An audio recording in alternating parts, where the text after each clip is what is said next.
역사를 짓밟으려 하는 자. 누구냐 너?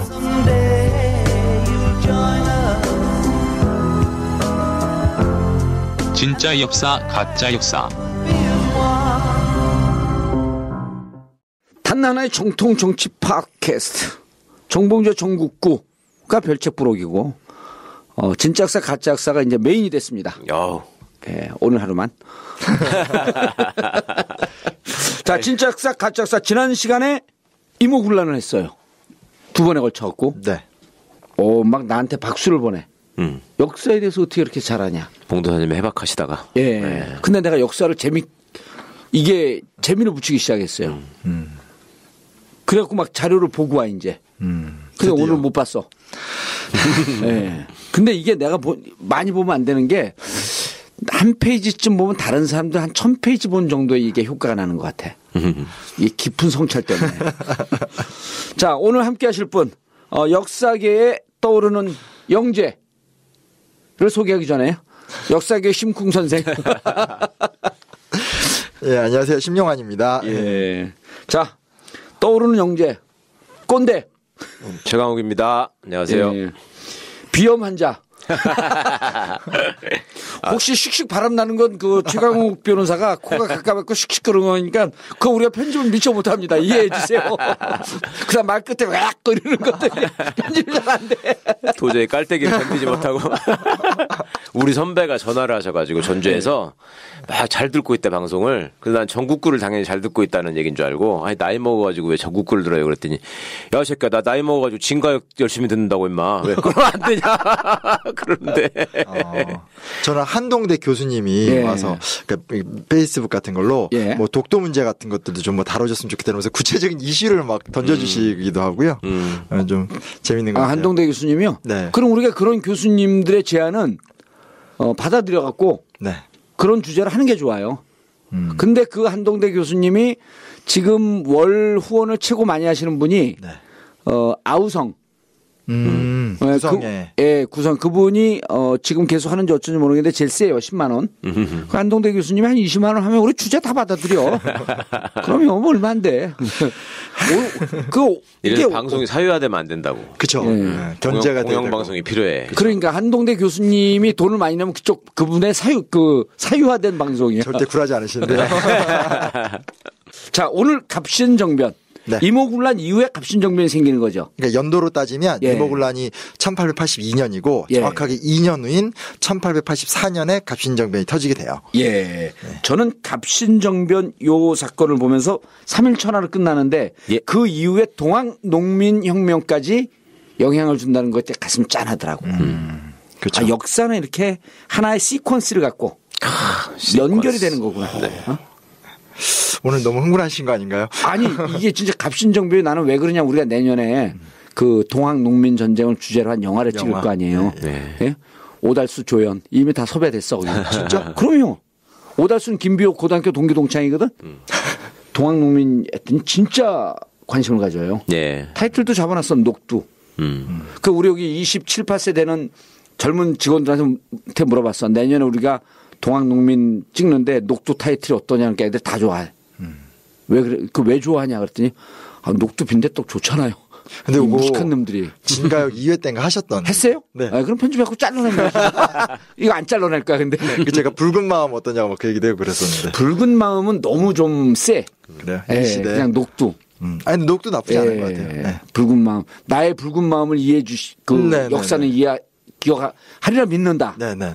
그걸 한번 장군처럼 해봐요. 멋있게. 그럼 그걸 할지도 몰라. 사양하겠습니다. 저 지금 잘 못해요. 자, 갑신정변. 네. 일단은 갑신정변의 배경을 조금 얘기를 해야 될 것 같아요. 그러니까 뭐든지 이제 어떤 세력이 형성이 되느냐가 좀 중요한 것 같거든요. 요즘 우리나라를 보더라도 결국 뭔가를 이뤄낼 수 있는 막연한 주장이 아니라 세력이 좀 만들어지게 되는 건데 일단 배경에는 통상개화파라는 게 먼저 나와요. 그러니까 김옥균이나 이런 사람들은 그냥 개화파고 그 전에 통상을 주장했던 개혁파들이 먼저 존재해요. 예. 근데 이제 그 사람들이 조금 특이한 게 뭐냐면 신분적으로는 중인들이었어요. 그러니까 조선의 양반들이 아니라 조선시대 때 중인들이 먼저 통상을 주장하는 무리가 만들어지게 돼요. 그래서 일단 그런 신분적인 특징이 있어서요. 그중에 이제 오경석이라고 하는 역관이 통역관이죠. 네네, 통역관. 통역관. 예. 역관이 중국을 이제 왔다 갔다 하면서 예. 당시에 이제 해국도지와 영환지략이라는 당대의 중국의 베스트셀러를 사갖고 오게 되는 게 아주 결정적인 사건이에요. 예. 그 이제 이 책이 무슨 책이냐면 아편 전쟁에서 중국이 졌잖아요. 예. 그때 이제 그 패배에 큰 충격을 받았던 임칙서라는 사람이 이제 좀 이러면 안 되겠다. 서양이 어떻게 돌아가는지 좀 잘 알아봐야 되겠다. 라고 하면서 막 정보를 이렇게 모으고 그걸 이제 위원이라는 사람이 이어서 책으로 만들어낸 책. 그러니까 당시에 서양은 이러이러하다라는 걸 이렇게 소개시켜준 책이에요. 그러니까 중국의 서양의 소개서 해국도지 영환지략. 임칙서라는 사람도 나름 그 중국의 지식인으로서의 책무를 다했잖아요. 저 사람이 아편 전쟁 일어나기 전에 가서 이렇게 중국 관리로서 아편 단속하고 뺏어서 다 태워버리고 그런 일을 하던 사람이거든요. 임칙서가 원래. 근데 결과적으로 그게 나라가 이렇게 기울어가지고 그게 어떻게 제어가 안 되는 현실을 보고 저 사람이 고민을 해서 책을 쓴단 말이죠. 그 나름이 중국이 저력이야 저런 게 그죠? 그렇죠. 보면. 근데 최강욱 변호사 입을 딱 열면 심쌤이 긴장해. 무슨 얘기하고 아니에요. 예. 저 정도 누를 수 있어 늘? 그건 아니지. 아니, 그게 왜 누른다는 관점이네요. 아니 댓글 그거 봤어요? 몰라요. 예. 나는 카톡 문자 댓글 왜냐하면 내 거 구글링 해갖고 정봉주 하면 전화번호가 딱 뜨니까 그래서 나는 팟빵에 들어가 보진 않으니까 네. 거기 댓글 보면 막 이제 뭐 요즘 알밥들도 많고 그러니까 이제 진지하게 우리 충고해 주는 사람이 더 많지만 근데 이제 문자 카톡 이런 거로 많이 오는데 네네. 꼭 물어봐 달라는 문자가 온 게 있어요. 네. 최강욱 변호사는 미리 자료를 주면 네. 그걸 갖고 공부를 해오냐 아니면 원래 지식이냐. 근데 내가 원래 지식이다. 그랬더니 믿지를 않아. 어떻게 원래 지식이 이렇게 해박할 수 있냐. 그래서 내가 나도 그 사람이 서울대 법대를 들어간 게 이해가 좀 된다. 공부하는 거 보니까. 아니 실제로 이제 매주 저희는 이제 대본을 들고 오잖아요. 근데 이제 변호사님 단 한 번도 핸드폰 두 개를 들고 와. 맞습니다. 보틀의 역할이지. 아니 근데 검색을 하면서 금방금방 그게 옛날 지식이 없으면 접목이 안 되는 거거든요. 그리고 초기 때 말씀 나눴지만 역사 비평이라는 역사학계의 유일한 개간지가 있거든요. 그러니까 좀 대중 학술서인데 그걸 취미로 보시는 그래서 굉장히 그때 부담스러웠는데 이제 그런 수준이기 때문에 충분히 가능하시죠. 개간지였어요 그거는? 네. 한성 순보 한성 주보 다 기억해 이제. 10일에 한 번씩 나오는 거. 개간은 뭔지. 개간은 계절에 한 번씩.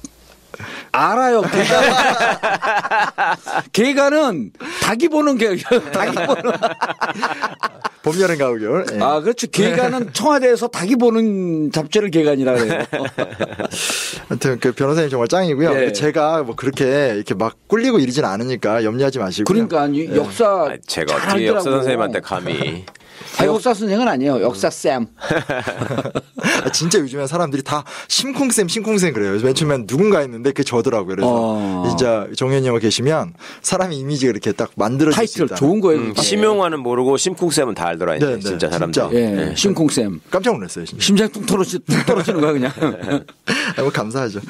자, 그래서 임칙서가 중국에 파온데 이분들이 쓴 책을 갖고 조선으로 들어와요. 네, 그거를 이제 자기가 그 오경석이란 역관이 왔다 갔다 하니까 가보니까 이게 베스트셀러인 거예요. 그래서 자기 돈을 들여서 구입을 해왔어요. 근데 여기서 잠깐 여담일 수 있지만 요게 또 거쳐서 일본으로도 가요. 근데 좀 슬픈 거는 이 책이 중국에서 만들어진 책인데 가장 빅히트를 친 나라 또 일본이에요. 그러니까 그런 게 이제 우리 예전에 얘기했었던 메이지 유신 같은 데 영향을 좀 주는 거죠.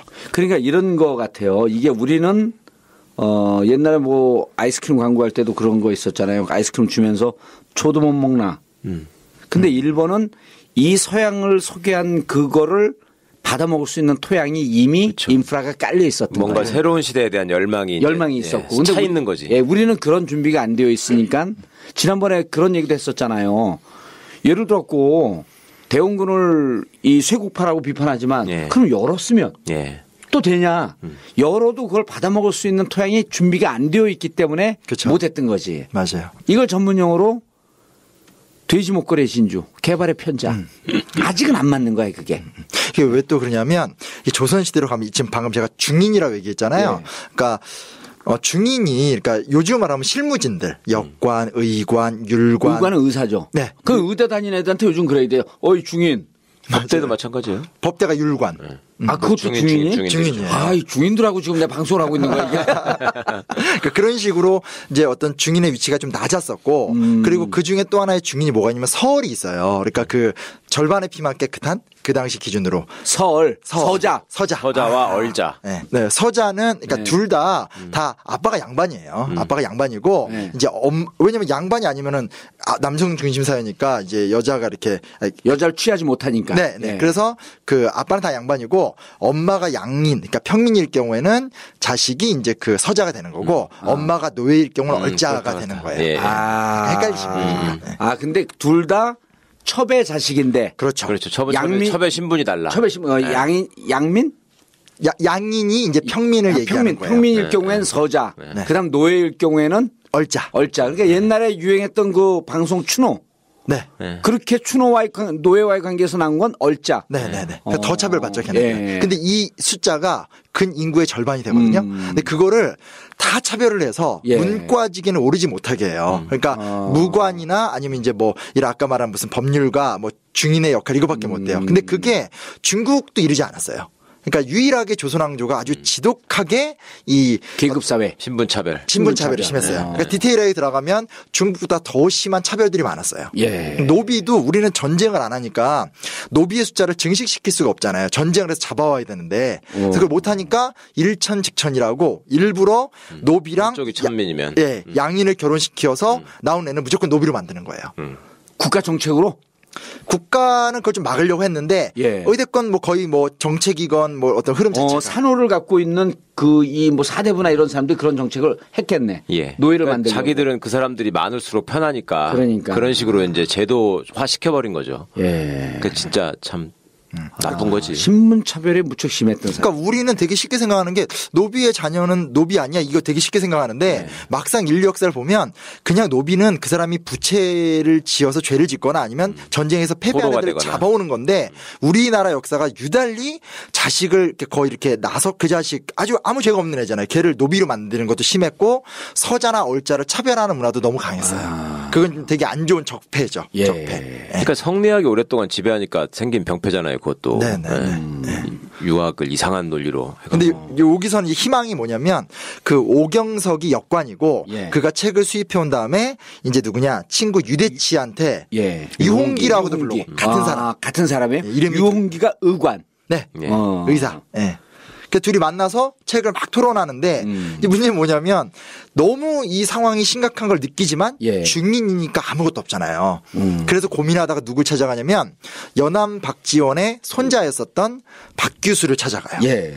그가 이제 아주 명문 가택의 인물인데 훌륭한 인물이더라고. 네. 보니까. 잘 나가는 사람이었어요. 예. 정승까지 하고. 그렇죠.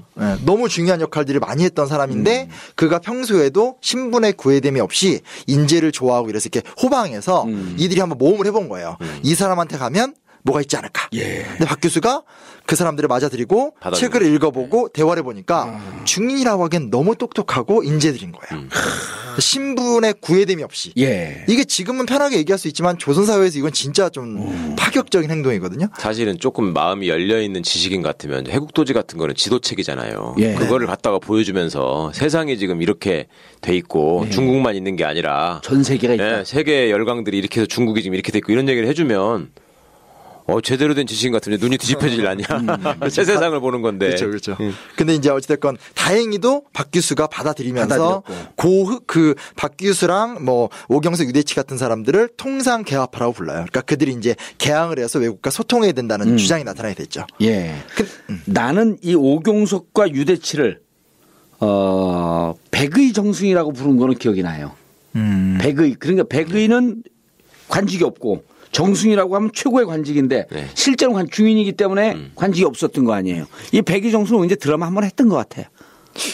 그건 제가 잘 모르겠어요. 예. 그 드라마에서 봤어요. 많이 썼던 말이죠. 백의종군처럼 백의정승이라는 걸 그러니까 이제 그 신분상의 제약이 있어 높이 올라가지는 못하지만 아주 뛰어난 지식이 이런 거를 대명사처럼 현재는 뭐 선거법에 묵혀서 활동을 못하지만 배우에서 영향력을 행사하고 있는 뭐 그런 백의정객 백의정객 정봉주 선생. 그러니까 내가 그 박 교수인데 오경석은 이제 정청래쯤 되는 건가?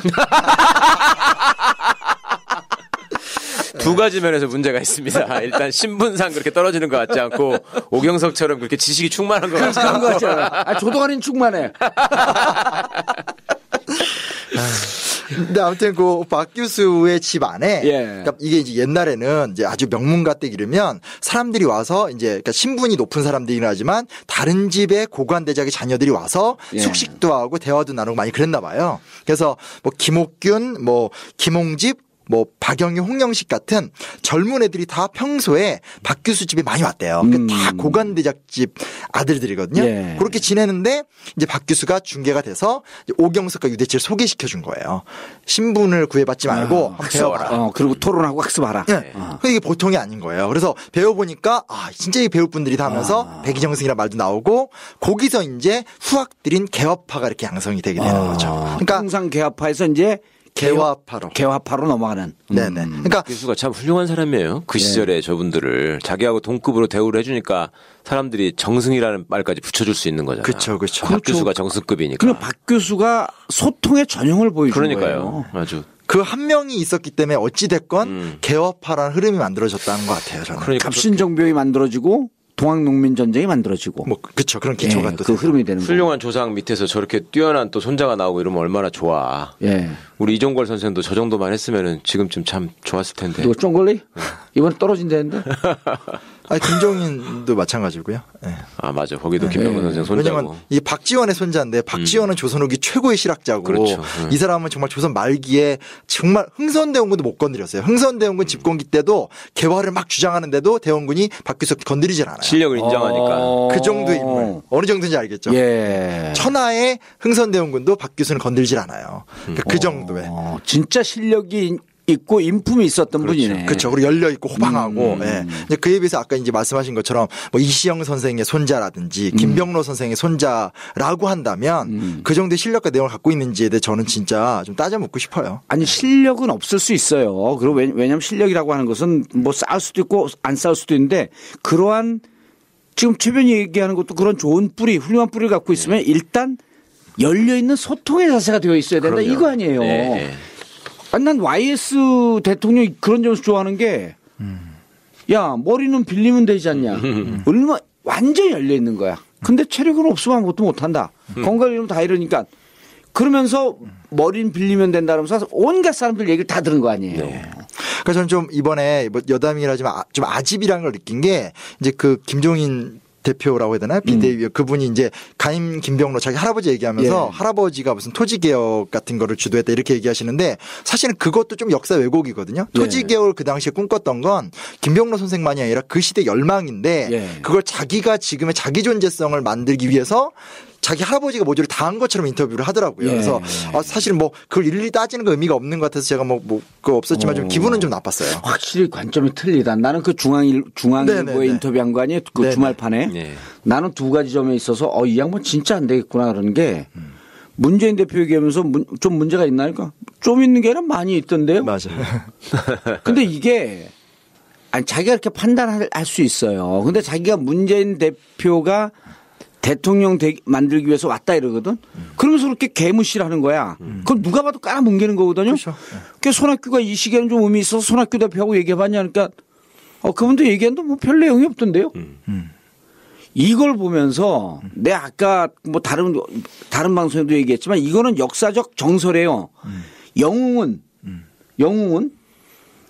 히랍신학 뭐 그리스 신화에서 보니 영웅은 뭐라 하냐면 에로건스거든요.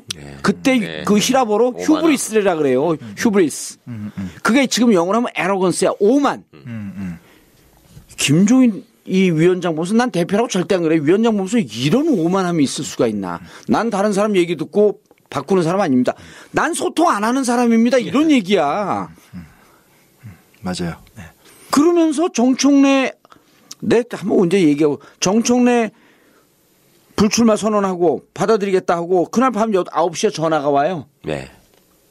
나하고 같이 있는데 그럼 내일 점심 먹기로 약속을 해. 그냥 정청래 의원대로 두 가지 예상 문제를 줘요. 전제가 이거야. 저 양반이 수가 떨어지면 하수라고 한다면 이 두 가지 얘기를 할 것이다. 똑같이 얘기를 합니다. 첫 번째 당직을 줄여야 할 것이다. 두 번째 지역구 누구 박는 거에 대해서 의논하려 할 것이다. 알아서 하시라 그러고 나와라. 전제 조건이 뭐냐면 수가 낮다고 한다면 이분 수가 낮은 사람이에요. 이분이 집토끼 다 내쫓은 거 아니야. 그러니까 이번 선거는 집토끼 선거인데. 그런 오만함을 느끼셨다면 저는 예. 그 시대적 토지 개혁이 나중에 우리가 현대에서 하면 얘기하겠지만 그때 그게 전 남북한을 통칭하는 시대적 열망이었기 때문에 모든 정치가들이 다 토지 개혁에 대해 여러 방편을 얘기하고 있을 때예요. 그때 김병로 선생도 그 흐름 속에서 One of them. 네, 책임 있는 행동을 한 거죠. 근데 그걸 마치 경제민주화는 내 거다. 그러니까 나의 착상이 되는 거다라고 얘기를 하면서 할아버지의 그 시대적 열망의 노력을 마치 그냥 거만한 김병로 같은 느낌? 김병로 혼자 김병로 선생 혼자 이렇게 토지개혁했던 이런 식으로 좀 그것도 되게 교만한 것 같아요. 역사 앞에서 좀 너무 거짓말하는 것 같고. 이러고 우리 심쌤이 심쿵쌤이 얘기하고 다니니까 너 정봉주 쫓아다니니까 김종인 쉽지 그러면서 댓글 올라왔다는 거 아니에요? 아니요. 사적으로 한 얘기까지 이렇게 다 여기서 얘기하시면 어떻게 아니 왜냐면 그거를 우리가 김종인 비판하는 게 근거와 합리성을 갖고 있다라고 하는 걸 얘기해 줘야 돼요. 그리고 지금 김종인하고 안철수 비판을 해줘야지. 집토끼가 그나마 마음이 달래졌고 온다니까요. 아니 누구를 기대하고 성원하는 문제하고 다른 거죠. 그러니까 우리가 차범근을 좋아하면 그 사람의 플레이에 대해서 아쉬운 점을 얼마든지 얘기할 수 있는 거고 이세돌을 좋아하면 또 패배에 대해서 아쉬워하고 그러는 건데. 그럼요. 애정이 있으니까 비판하는 그 거지. 얘기만 하면은 막 너는 누구 편이냐. 그래서 너는 알파고가 더 낫다는 거냐. 뭐 이런 식으로 나오면 안 되지. 예. 맞아요. 저도 그렇게 국정 활동할 때 막 지지하던 어떤 분이 새누리당 세작 아니냐고 이렇게 말을 해서 너무 화도 왜? 나고. 김종인 씹는다고? 네. 왜 자기 편한테 총질하냐 이렇게만 받아들이는 그렇게 거죠. 받아들이시니까 너무 속상하더라고요. 그 비판의 에너지를 잘 모르는구나. 그러니까 생각을 좀 해보시면 지금 저희가 얘기하는 것은 박 교수처럼 저렇게 뭔가 시대를 향한 열린 마음을 가지고 과거 조상한테서 받은 그런 유용한 자산들을 바탕으로 해서 여러 사람들한테 좋은 영향을 미치면 더 좋은 거잖아요. 그렇죠. 그러니까 심 선생 말씀처럼 과거 김병로 선생이 보여줬던 여러 가지 좋은 모습들이 있는데 그거를 더 좋은 쪽으로 이분이 말하자면 그 원칙을 고수하고 절대 불의하고 타협하지 않으면서 그러면서 또 야권의 역량을 넓히기 위해서 이분이 단일화를 위해서 헌신하고 또 정치 발전을 위해서 노력하고 이런 아주 중요한 역할을 하신 분이란 말이에요. 그러니까 차라리 빗대려면 그 얘기를 하면서 나도 우리 할아버지처럼 그런 미랄이 되고 싶다. 김병론 선생 그런 역할을 했어요? 그럼요. 야권 단일화? 예, 야권 단일화를 위해서. 허정, 윤보선 뭐 이런 사람들 앉혀놓고 집으로 오라 그래가지고 막 여기서 이거 안 되면 못 나간다 이렇게 하셨다는 거거든요. 그 박 교수 이 어른 같은 역할을 하신 거네 어찌 보면. 그렇죠. 대표적인 독립운동가시기도 하고. 그러니까 일제 때부터 그 일본하고 타협하지 않고 이제 독립운동가를 변론하던 인권 변호사였단 말이에요. 그러다가 대법원장이라고 하는 것보다 그게 훨씬 더 중요한 거예요. 그렇죠. 해방된 나라의 대법원장으로서 당대 독재자 이승만이 얼마나 많이 재판에다가 간섭을 하고 불만을 얘기했겠습니까? 그때마다 김병로 대법원장이 대통령이 뭐라고 얘기를 하면은 불만 있으면 항소하시든가. 그 얘기만 했다는 거거든요. 대통령한테. 불만 있으면 담배 드리든가. 그러니까 요즘 사실 사람들한테 그 김병로 선생의 손자로서 얘기해 줄 수 있는 게 너무나 많은 거죠. 그 인터뷰는 그 내용이 없어요. 글쎄 말이에요. 그러니까 아쉬운 거죠. 그리고 신간회라고 나중에 우리 하겠지만 그 이제 좌우합작 그러니까 이념을 뛰어넘어서 사회주의자와 민족주의 연대에 있어서 가인 김병로 선생이 정말 중요한 역할을 하셨어요. 그러면 지금 우리나라 내에서는 이념 갈등도 아니고 솔직히 뭐 중도냐 진보냐 이런 갈등인데 그 갈등 앞에서 김병로의 손자라면 어떤 행동을 해야 되겠냐는 거예요. 그건 정말 전 좀 생각해봤으면 좋겠어요. 틀리네. 그럼요. 아니 여운형도 우리가 그 무슨 공산주의자라고 이렇게 오해하는 분들도 있지만 거기도 좌우를 손을 잡으려고 그렇게 노력을 했었던 거 아니에요. 아니 그리고 또 조선 최고의 어떻게 보면 재벌인데 그 전 가산을 다 팔아가지고 그 식솔들을 데리고 만주로 떠났던 그 할아버지를 생각한다면 이회영 지금 말씀 자기 정치나 자기 공천을 위해서 그 당내 분란을 일으키고 회의에도 안 나가고 이런 짓은 절대로 못하는 거지.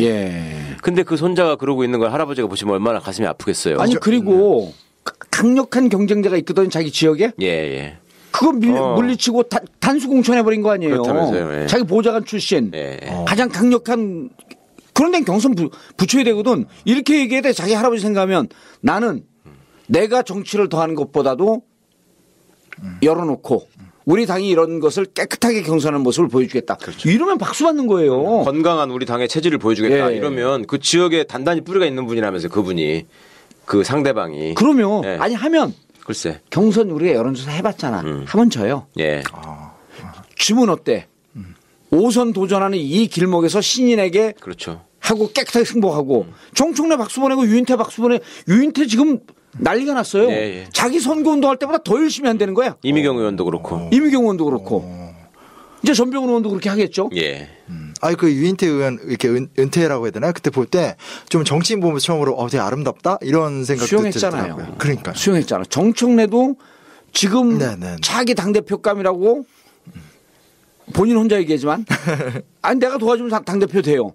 그게 수용했기 때문에 멋있어진 거거든. 맞아요. 그러니까 아니 근데 그 누구죠? 아까 누구야? 그 얘기하던 김병록. 김병록. 난 들어본 적이 없어. 아니. 아니 저희 앞으로 할 거예요. 통합의 미랄이라고 하는 그 역할을 했다라고 하는 건 예. 그 인터뷰에 안 나온 건 예. 김종인 위원장의 관점이에요. 그렇죠. 예. 그거 스스로. 별로 중요하지 않은 거야.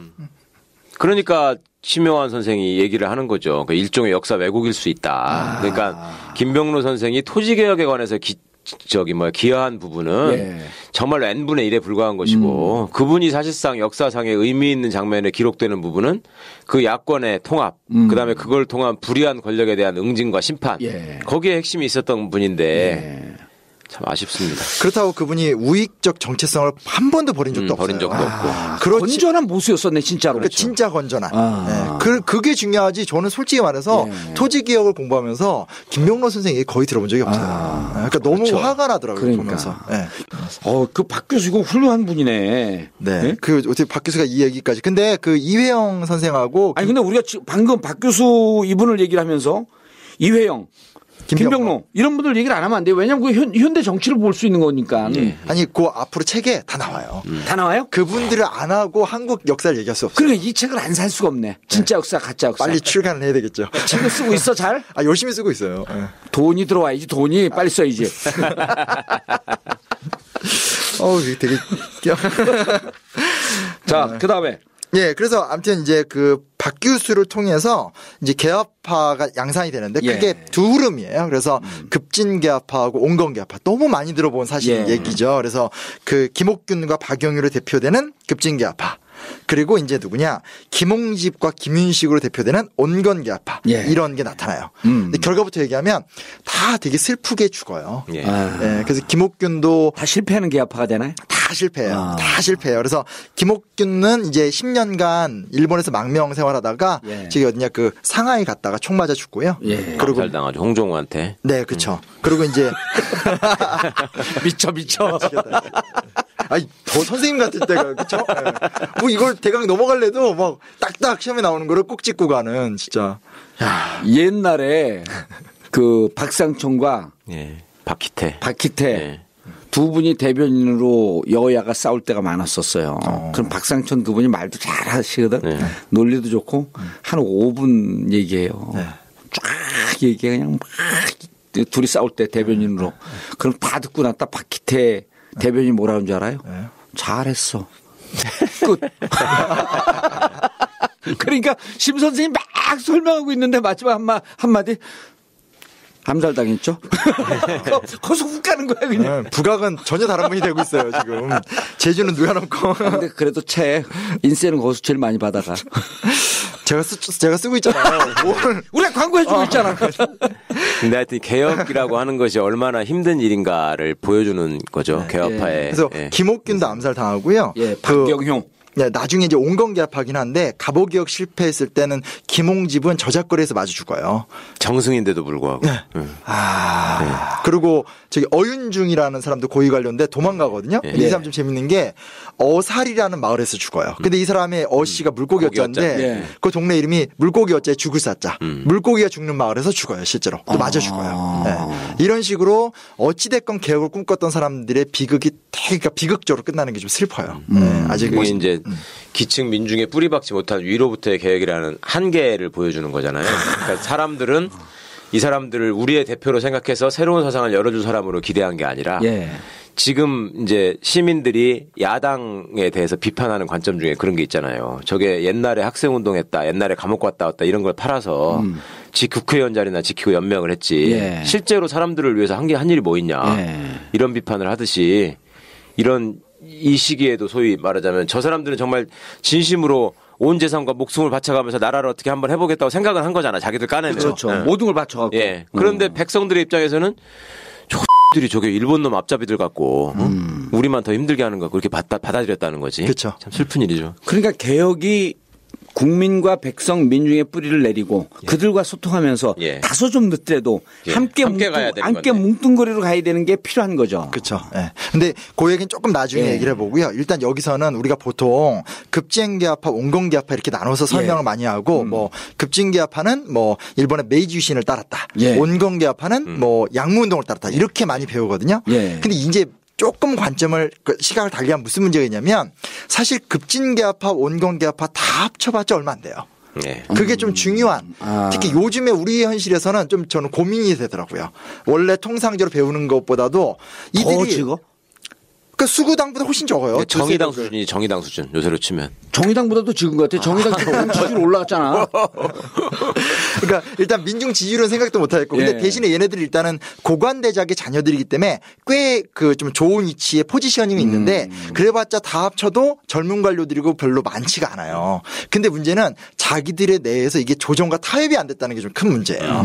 일단은 메커니즘을 먼저 제시한 거는 급진개합파예요. 왜냐하면 급진개합파는 반청 반민비 노선을 제시해요. 급진개합파. 네. 무슨 얘기냐면 청나라를 극복하지 못하고 개화 없다. 근데 민비를 극복하지 못하고 개화 그렇죠. 없다. 왜냐면 청과 민비의 커넥션이 명성황후의 커넥션이 세다는 거죠. 그렇죠. 그거를 무너뜨리지 않고 어떻게 개화 정책을 하냐? 지난 시간 이모군란 때 우리가 이모군란을 진압하기 위해서 네. 청을 끌어들인 게 명성황후 민비였었다 그랬잖아요. 그쵸. 그때부터 민비와 청의 커넥션은 강고하게 형성이 되어 있던 거고. 그렇죠. 이때는 또 이제 청나라 군대도 4,000명 정도 들어와 있기 때문에 너무 정확한 거죠. 예. 그리고 청나라가 그때 이제 조청상민 수륙 무역장전 같은 거 맺으면서 마젠창이나 멜렌도르프 같은 이 관리들을 파견하는데 걔네가 다 내정 간섭을 해요. 그러니까 급진개합파 입장에서는 어떻게 해서라도 청과 이 어떤 명성황후의 커넥션을 끊거나 분쇄시키지 않으면 대안이 없다는 거예요. 근데 그거를 온건개합파가 받아들이지 못해요. 온건개합파 입장에서는 청은 사대를 해야 될 나라고 그리고 명성황후는 충성을 바쳐야 될 대상이 되는 왕실을 거예요. 존중해야 되는데 왜 그것까지 엎으려고 하느냐 너네는. 이걸 우리가 대화로 한번 해볼까? 내가 급진개합파 할게. 일본의 메이지 유신을 본받아야 합니다. 급진적이고 근본적인 개화 정책이 필요합니다. 자신해 이제. 아닙니다. 아니 무슨 십상시야 씨. 아닙니다. 아니요. 청나라의 양무운동을 본받아야 합니다. 동도서기 전통을 보존한 채 필요한 만큼의 서양기물을 활용해야 됩니다. 어허, 청나라는 걸림돌입니다. 청나라의 간섭을 배격해야 근본적인 변화를 끌어낼 수 있습니다. 아닙니다. 4대 예를 지켜야 됩니다. 왜 이렇게 급진적입니까? 그러나 급진개합하다. 그러니까 이게 보통 우리는 이렇게 구분되었다. 예. 다르다라면 학교에서 배웠는데 실제로 가만히 그 시대로 들어가 보면 이거 다 합쳐봤자 얼마 안 되는데 이 노선에서 해답이 안 나오는 거예요. 그 중에 강경파 온건파가 사실 있는 예. 거죠 그냥. 그렇죠.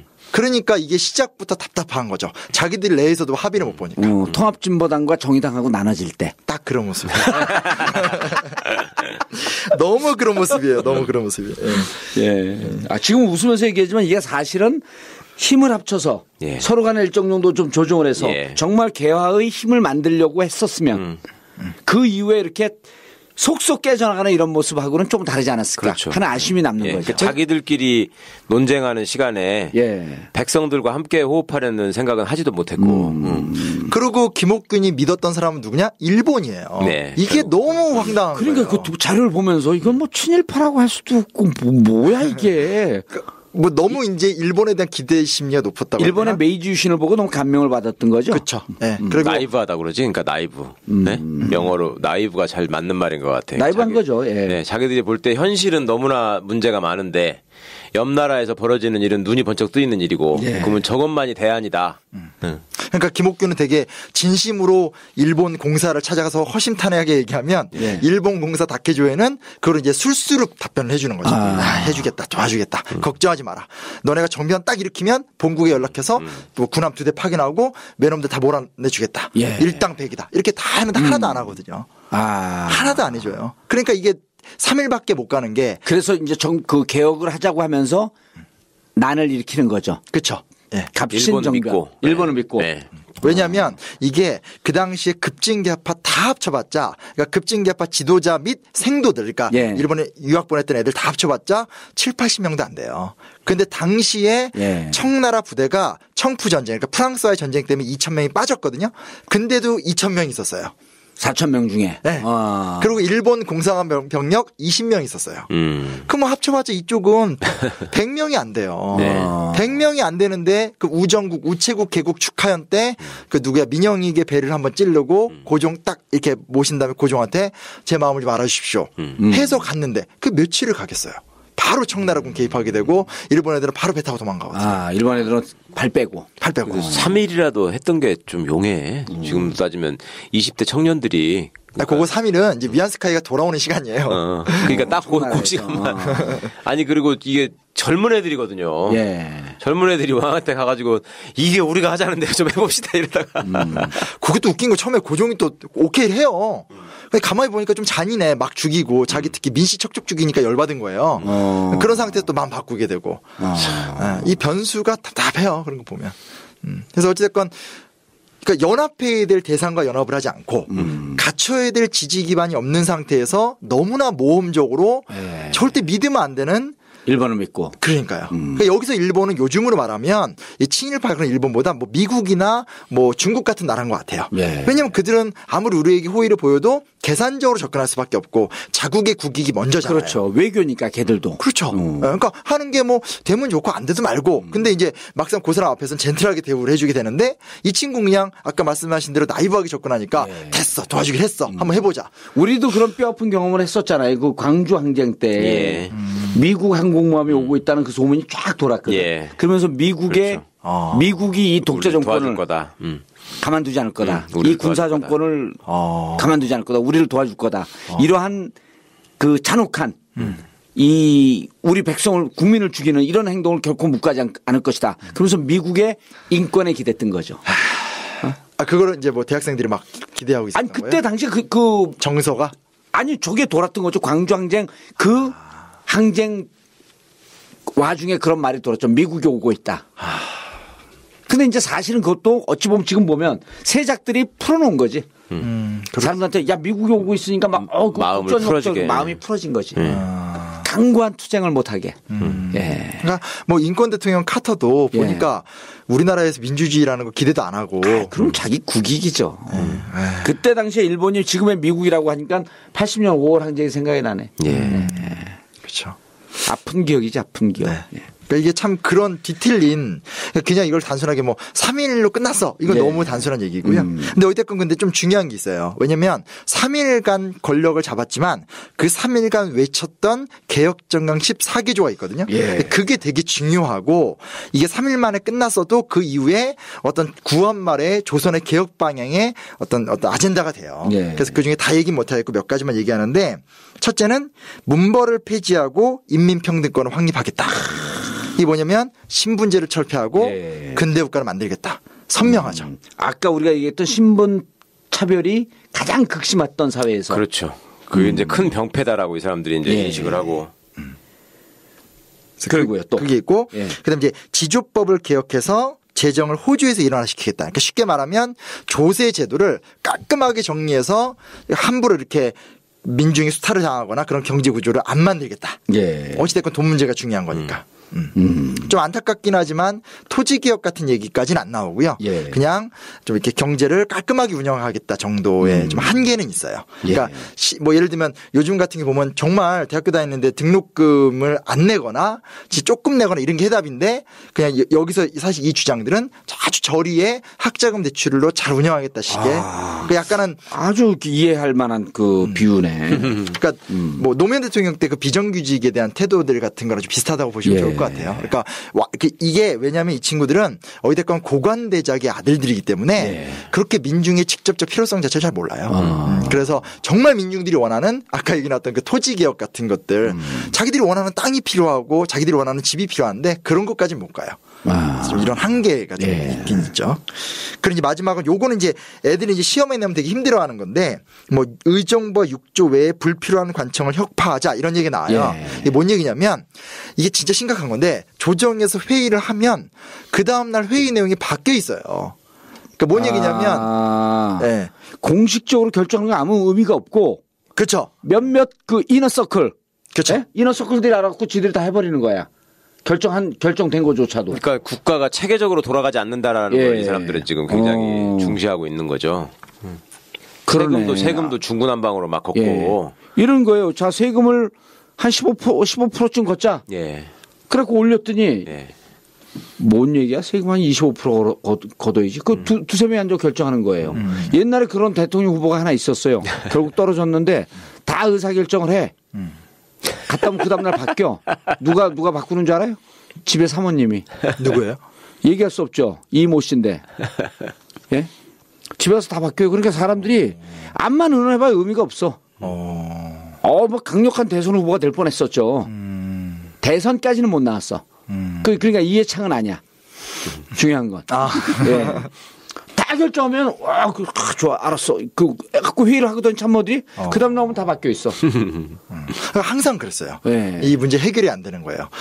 그 명성황후가 너무 간섭을 많이 하고 척족이 너무 간섭을 많이 외척 민씨들 너무 힘이 세니까 아무리 열심히 해도 그 다음날 내용이 바뀌었기 때문에 그런 제도가 바뀌어야 되려면 제도 개혁이 필요하다라고 주장을 한 거죠. 근데 이제 가장 핵심적인 건 뭐냐면 아직 이 사람들이 구체적으로 주장을 하진 못했지만 입헌 군주제적인 주장이 여기서부터 시작이 되는 거예요. 그러니까 왕을 버리진 않지만 국가를 운영할 적에 법과 어떤 운영 원칙에 따라서 운영하면서 입헌주의를 도입하자. 네. 근데 이때는 그런 사고를 구체화까지 못 시켰지만 자기네들의 문제 의식을 착 쌓아놔 보니까 뒤돌아보면 이게 입헌 군주제 아니냐라고 평가가 될 정도로 입헌 군주제적인 모습이 이제 나타나게 되는 거죠. 왜냐하면 신분제를 혁파하고 왕권을 통제해 버리니까 그래 버리면 그 입헌 군주제지 뭐예요. 그렇죠. 그리고 이제 그 평등한 사상, 평등한 근대 국가로 나가겠다는 거니까. 근대 국가는 입헌주의 정체고. 네네.